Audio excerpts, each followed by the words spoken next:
भगवान श्री राम को मर्यादा पुरुषोत्तम की संज्ञा दी गई है। उन्होंने हमेशा धर्म व सत्य का पालन किया, चाहे इसके लिए उन्हें राज सिंहासन छोड़ना पड़ा हो, 14 वर्षों का कठिन वनवास भोगना पड़ा हो या माता सीता का त्याग करना पड़ा हो। वे कभी भी अपने धर्म व आदेशों से पीछे नहीं हटे। इसलिए ही आज तक उनका नाम एक आदर्श के रूप में लिया जाता है। आपने इतिहास में देखा होगा कि हमारे भगवान व राजा एक से अधिक पत्नियां रखते थे, किंतु भगवान श्री राम ने माता सीता को वचन दिया था कि वे जीवन पर्यंत उनके अलावा किसी और स्त्री को अपने पत्नी के रूप में स्वीकार नहीं करेंगे। इसी के साथ भगवान श्री राम ने हमेशा अन्य महिलाओं को माता, बहन व पुत्री के रूप में आदर किया तथा उन्हें उनका उचित सम्मान दिलवाया। आज हम ऐसी 5 महिलाओं की बात करेंगे जिनकी कथा भगवान श्री राम से जुड़ी हुई है। इनमें से कई महिला किसी श्राप के कारण अपने जीवन में कष्ट सह रही थी, तो किसी के भाग्य ने उनका साथ नहीं दिया, किंतु भगवान श्री राम की कृपा से उनके जीवन में एक नई उमंग और उत्साह का संचार हुआ। तो आइए जानते हैं हमारे इस वीडियो के माध्यम से। वीडियो शुरू होने से पहले आप सभी से एक अनुरोध है, अगर वीडियो पसंद आए तो वीडियो को लाइक और चैनल को सब्सक्राइब अवश्य करें और बेल आइकन ज़रूर दबाएं, जिससे आपको हमारी ऐसी ही रोचक और महत्वपूर्ण वीडियोस की जानकारी मिलती रहे। नंबर 1, राम अहिल्या उद्धार। एक समय में माता अहिल्या अपने पति गौतम ऋषि के साथ वन में रहती थी। वह बहुत ही सुंदर थी, इसी कारण देवराज इंद्र उन पर सम्मोहित हो गए। एक दिन गौतम ऋषि स्नान करने गए हुए थे, तो पीछे से इंद्र ने गौतम ऋषि का रूप धारण कर माता अहिल्या के साथ दुराचार किया। जब इंद्र वापस जा रहे थे तो उसी समय गौतम ऋषि ने उन्हें देख लिया। यह देखकर गौतम ऋषि ने क्रोधवश दोनों को श्राप दे दिया था। माता अहिल्या अपने पति गौतम ऋषि के द्वारा दिए गए श्राप के कारण वर्षों तक पत्थर की मूर्ति बनी रही। जब भगवान श्री राम अपने गुरु विश्वामित्र व भ्राता लक्ष्मण के साथ इस वन में आए, तब उन्होंने माता अहिल्या को देखा। गुरु विश्वामित्र के कहने पर उन्होंने उस पत्थर की शिला को अपने चरणों से स्पर्श किया, जिसके फलस्वरूप माता अहिल्या को फिर से नारी का रूप मिला। इस प्रकार वर्षों के पश्चात माता अहिल्या का उद्धार संभव हो सका। नंबर 2, राम ताड़का वध। दुष्ट प्रवृत्ति के लोगों का वध करके उनकी मुक्ति करना भी धर्म का एक भाग है। ताड़का पहले एक बहुत सुंदर स्त्री थी, किंतु अगस्त्य मुनि के द्वारा दिए गए श्राप के कारण वह एक कुरूप स्त्री में बदल गई, जो नरभक्षी थी। जिस वन में महर्षि विश्वामित्र यज्ञ करते थे, वह दिव्य अस्त्रों का निर्माण करते थे। वहां ताड़का का प्रकोप बहुत बढ़ गया था। इसके कारण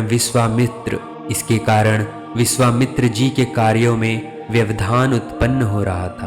ताड़का का वध करने के उद्देश्य से विश्वामित्र जी अयोध्या नरेश दशरथ से उनके सबसे बड़े पुत्र श्री राम को अपने साथ लेकर आए।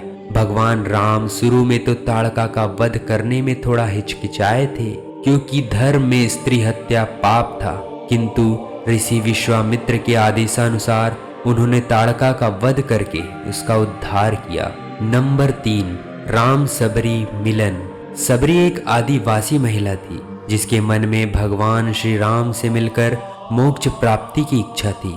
उनके गुरु ने अंतिम समय में बताया था कि एक दिन उसकी कुटिया में स्वयं भगवान श्री राम आएंगे, जिनसे उन्हें मुक्ति मिलेगी। इसी आस में वह प्रतिदिन अपनी कुटिया को पूरी तरह से साफ करती थी, नए नए पुष्पों को कुटिया के रास्ते में सजाती थी और प्रभु के लिए फल एकत्रित करती थी। भगवान राम की प्रतीक्षा में सबरी का पूरा जीवन बीत गया। अंत में जब भगवान श्री राम अपने भ्राता लक्ष्मण के साथ माता सीता की खोज में वहां आए, तब उन्होंने उस वन के सभी विद्वानों के आश्रमों को छोड़कर सबरी की कुटिया को चुना और उसके दिए झूठे बेर खाए। सबरी की इच्छानुसार भगवान राम ने हृदय से ही सबरी को नवधा भक्ति का ज्ञान दिया, जिससे उन्हें मोक्ष प्राप्त हुआ। नंबर 4, राम द्वारा तारा का उद्धार। तारा किष्किंधा के वानर राजा वाली की पत्नी थी, जिसे भगवान श्री राम ने अपने सखा व वाली के भाई सुग्रीव की सहायता करने के लिए मार दिया था। उसके पश्चात सुग्रीव को किष्किंधा का नया राजा नियुक्त किया गया था। चूंकि वाली के समय तारा किष्किंधा की महारानी थी, लेकिन उसके मरने के पश्चात तारा का राज्य पर कोई अधिकार नहीं रह गया था। तारा और किष्किंधा के लोग वानर जाति से थे, जहां स्त्री का पुनः विवाह हो सकता था। भगवान श्री राम ने तारा की बुद्धिमता से प्रसन्न होकर उसे सुग्रीव की पत्नी घोषित किया व पुनः उन्हें किष्किंधा की महारानी बनाया।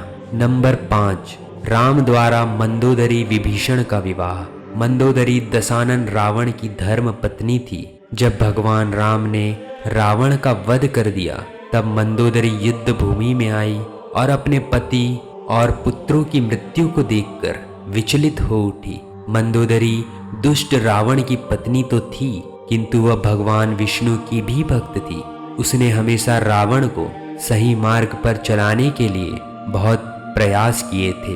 वह माता सीता का भी यथोचित आदर किया था। भारतीय समाज में विधवा के पुनः विवाह की परंपरा नहीं थी। वह उसे सभी सांसारिक सुखों को त्याग कर एक विधवा की तरह जीवन व्यतीत करना होता था। किंतु भगवान श्री राम ने विभीषण को लंका का महाराज घोषित करने के पश्चात उन्हें मंदोदरी से विवाह करने को भी कहा। भगवान राम के कहने पर विभीषण ने अपने भाई की विधवा पत्नी के साथ विवाह किया व इस तरह पुनः उन्हें लंका की महारानी का सम्मान प्राप्त हुआ।